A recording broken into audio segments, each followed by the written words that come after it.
তিন ছক্কায় পক্কা হয়ে যায়, পচে যায়। এই আওয়ামী লীগ পচে গেছে।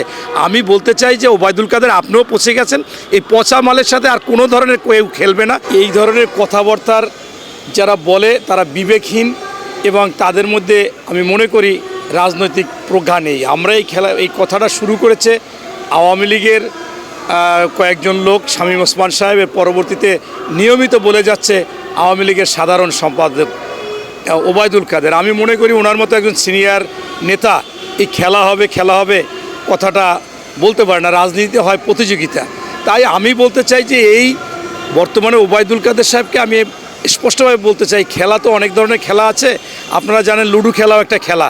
লুডো খেলায় যদি একটা ছক্কা হয় আবার মারতে হয়, আবার একটা ছক্কা হইলে আবার মারতে হয়, আবার একটা ছক্কা হইলে আবার মারতে হয়, অর্থাৎ তিন ছক্কায় পক্কা হয়ে যায়, পচে যায়। তা আওয়ামী লীগ সেই ধরনের মানুষের সাথে প্রতারণা করে 2008 সালে সেনা সমর্থন নিয়ে ক্ষমতায় এসেছে, একটা ছক্কা মেরেছে। এর পরবর্তীতে 2014 সালে আপনার 154টা আসন বিনা ভোটে বিনা প্রতিদ্বন্দ্বিতা হয়েছে। আর অন্য জায়গায় আমরা দেখেছি যে কুত্তা, বিড়াল, কুকুর বা গরু ছাগল ছিল এবং অনেকেই বলেছে এটা কুত্তা মার্কা নির্বাচন হয়েছে। সেখানেও প্রতারণা করে একটা ছক্কা মেরেছে জনগণের সাথে এবং লাস্ট দিনের ভোট রাতে করে একটা ছক্কা মেরেছে। অর্থাৎ এই আওয়ামী লীগ পচে গেছে। আমি বলতে চাই যে ওবায়দুল কাদের আপনিও পচে গেছেন। এই পচা মালের সাথে আর কোনো ধরনের কেউ খেলবে না। এবং কালকে দেখেছিলাম বস্তিবাসীদের অধিকার নিয়ে একটা মহিলা বলতেছিল যে উনি খেলা হবে কি বলে বুঝি না। তো ওই বস্তিবাসীরাও আপনাকে নিয়ে ব্যঙ্গ করতেছে। তবে সর্বশেষ মেসেজ আমি যেটা মনে করি যে ওনাকে তো অধিকাংশ লোক বাংলাদেশের এই কাউয়া কাদের নামে বলে, আমি বলতে চাই না, কিন্তু এই কাউয়া কাদের নামটাকে মনে হয় ঢাকার জন্য উনি এখন চিন্তা করছে যে এই পদবি বা এই বিষয়টাকে ঘুরানোর জন্য উনি এখন এই খেলা হবে বলে এখন খেলা কাদের নামটাও মনে হয় দিতে চায়, কাউয়া কাদের থেকে নামটাকে পরিবর্তন করতে চায়। আর শামীম ওসমান যিনি প্রথমে শুরু করেছিল খেলার কথা, তিনি কিন্তু ইতিমধ্যে আপনারা দেখেছেন যে ভাইরাল হয়েছে।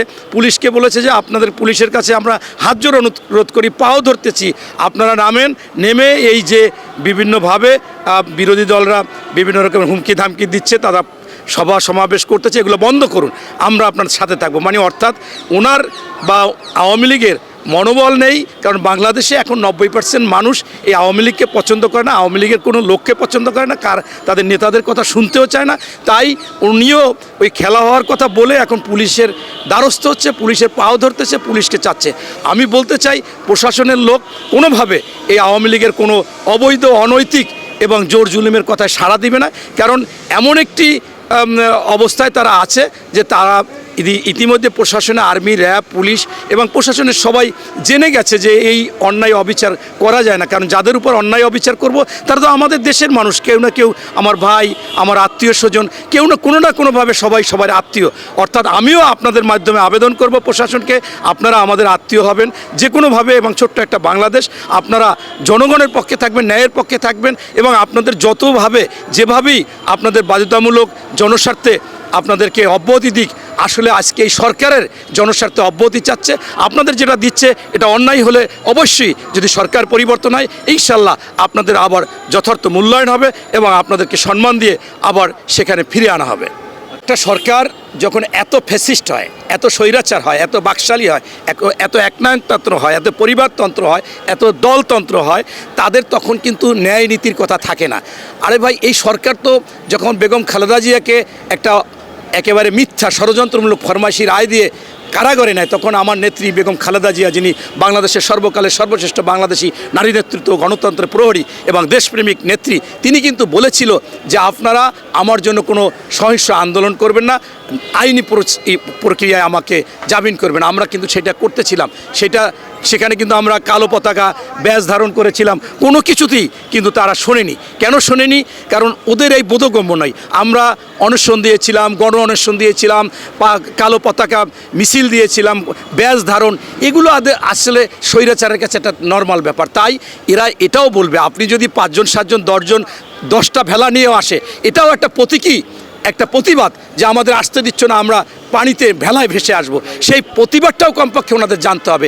এটা টিকটক কোনো বিষয় না, বিষয়টা হচ্ছে সবচেয়ে বড় ব্যাপার যে এইটা ওনারা যেহেতু বাধা দিয়েছে, ওনারা কি অস্বীকার করতে পারবে? লঞ্চ বন্ধ করে দিয়েছে, স্পিড বোট বন্ধ করে দিয়েছে, নসিবন করিমন বন্ধ করে দিয়েছে, আপনার গাড়ি বন্ধ করে দিয়েছে, সেখানে তো ওনারা অস্বীকার করার কোনো কায়দা নেই। সেইটাকে যদি এখন ওনারা বলে আরে টিকটাক তো নিয়মিত হচ্ছে, এই সরকার প্রধানকে নিয়ে, সরকারের এই সেক্রেটারিকে নিয়ে টিকটাক হচ্ছে। আপনারা দেখেন না যে উনি যে মাছের কাটা খেতে বলছে সেটা নিয়ে টিকটাক হয়েছে। উনি বলছে ডিম খাওয়া দরকার নেই, 1 ঘন্টা 20 মিনিট সেদ্ধ করে মাছ খান। উনি যে পেঁয়াজ দিয়ে রান্না করতে পারে, তেল ছাড়া রান্না করতে পারে, কুমড়া দিয়ে, এই তো বহু টিকটক হয়। আমাদের বিএনপির এটা টিকটক না, এটা হলো বাস্তব এবং এইটা প্রতিবাদের। এটা আপনারা প্রচার করতেছেন, এটা ওনাদের বোধগম্য হতে হবে। ওনাদের একজন শিক্ষিত মানুষ বলে যে ডক্টর রাজ্জাক সাহেব, তিনি বলে যে আপনার গরু কচুরি বানা খেতে পারলে মানুষে খেতে পারবে, এই যে কথা বলে। আবার উনি বলে যে এই দেশ থেকে এই বিএনপিকে বিতাড়িত করতে হবে। আর বিতাড়িত তো আপনাদের করতে চায়। আপনারা দেখেন না যে বাংলাদেশে সবচেয়ে একটা ভালো এনজিও অ্যামনেস্টি ইন্টারন্যাশনাল তারা সার্ভে করেছে। সেই সার্ভেতে মনে করেন 90% মানুষ নির্দলীয় সরকারের অধীনে নির্বাচন চায়, শেখ হাসিনাকে চায় না। তার মানে কি এই শেখ হাসিনাকে 90% মানুষ চায় না, অথবা শেখ হাসিনা আজকে উনি 90% লোকের বিপক্ষে। সেখানে কিভাবে ওনারা মনে করে টিকটক তো ওনাদের প্রতিনিধি হচ্ছে। হাসান মাহমুদের নাম দিচ্ছে হাসা মাহমুদ, উনি বলতে যে গরু নাকি মোটা চাল খায়, মানুষের আর খায় না, মানুষ চিকন চাল খায়। কত মিথ্যাচার, এটা নিয়ে টিকটক হচ্ছে। ওনার আজকে প্রধানমন্ত্রী বলছে বেগম খালেদা জিয়া নাকি মুরগির উপর বোমা মেরেছে, এটা নিয়ে টিকটক হচ্ছে। আপনি টিকটকের বিষয় বললো তো আওয়ামী লীগের প্রতি সেকেন্ডে যে কথাগুলো বলে হাস্যকর এবং মানুষের কাছে টিকটকের বিষয়, এটা মানুষ খুব উপভোগ করে। আমরা মনে করি সরকারের জোকারেরা এক একজন।